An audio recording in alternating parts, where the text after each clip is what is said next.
Assalamualaikum warahmatullahi wabarakatuh. Kembali lagi bersama saya ya di channel YouTube Pak Tani. Baik teman-teman, pada kesempatan pada pagi hari ini yaitu kita akan mengatasi hama keong ya teman-teman ya sebelum pindah tanam. Dan sebelum kita menunjukkan pestisidanya, kita bisa melihat-lihat bibit padi kita ya teman-teman ya.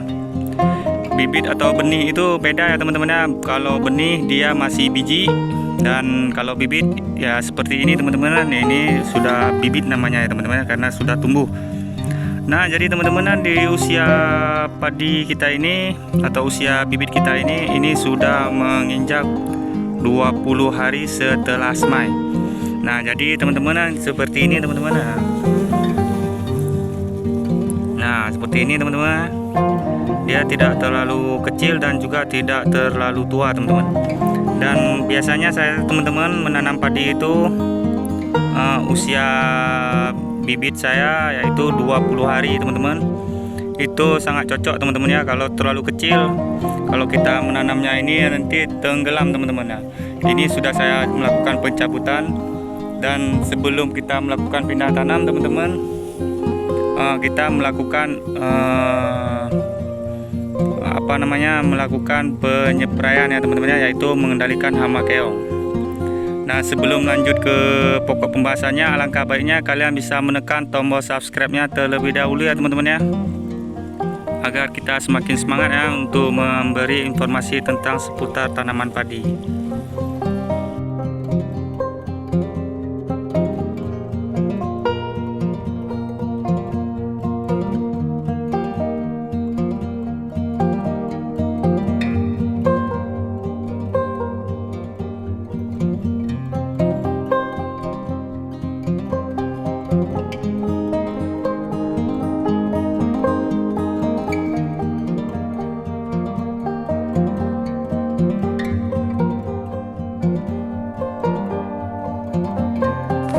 Jadi teman-teman, perlu kita ketahui ya teman-teman ya, hama keong di daerah kita itu sangat banyak teman-teman ya. Contoh seperti ini teman-teman. Nah, ini teman-teman, dia sifat keong ini teman-teman, kalau masih kecil seperti ini teman-teman ya, ini sangat ganas teman-teman, karena dia fokus ke makanan teman-teman ya.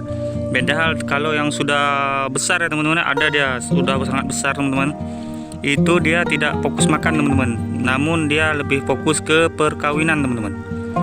Nah, jadi yang kecil-kecil seperti ini sangat ganas ya teman-teman ya. Dan pestisida apa yang kita gunakan, kita bahas ini dulu ya teman-teman ya, bahas tentang keong ini teman-teman.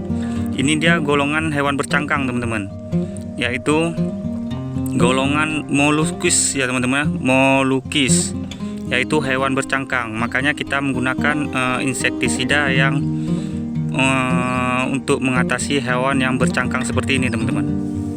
Nah, baik teman-teman, nggak usah lama-lama lagi, kita bisa melihat pestisida apa yang kita gunakan ada di sana teman-teman, di gubuk kita teman-teman. Nah, itu seperti itu.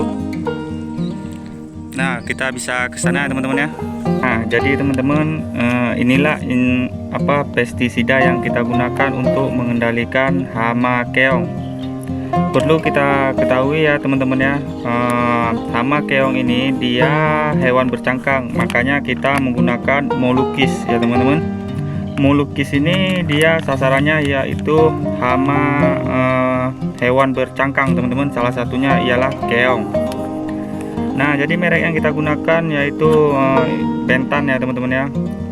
Dia berbahan aktif pentin asetat 45%. Nah, jadi teman-teman, kesalahan petani ialah di penyemprotannya ya teman-teman. Makanya hama keong itu banyak yang tidak mati, dikarenakan dalam kemasan Bentan yang kita gunakan ini dia 100 gram ya teman-teman ya. Ini cuma bisa kita gunakan 2 tangki teman-teman. Ini 100 gram teman-teman. Dalam per tangkinya yaitu kita gunakan 50 gram. Kalau ditakarkan sendok, berkisaran 5 sendok makan ya teman-teman ya, untuk tangki 15 liter yang seperti yang saya gunakan ini teman-teman. jangan kalian gunakan 2 sendok ya teman-teman ya, karena itu sama saja tidak ada efeknya. Kalaupun mati itu hanya sedikit ya teman-teman. Makanya kita menggunakannya 50 gram. Ini cocok untuk 2 tangki teman-teman. Nah seperti itu ya teman-teman ya, cara mengatasi keong yang benar teman-teman. Jangan kalian gunakan 2 sendok makan teman-teman, itu tidak ada efeknya. Nah jadi teman-teman, kalau kalian suka dengan channel ini, tolong bantu subscribe ya teman-teman ya, agar kita semakin semangat memberikan informasi tentang seputar tanaman padi teman-teman.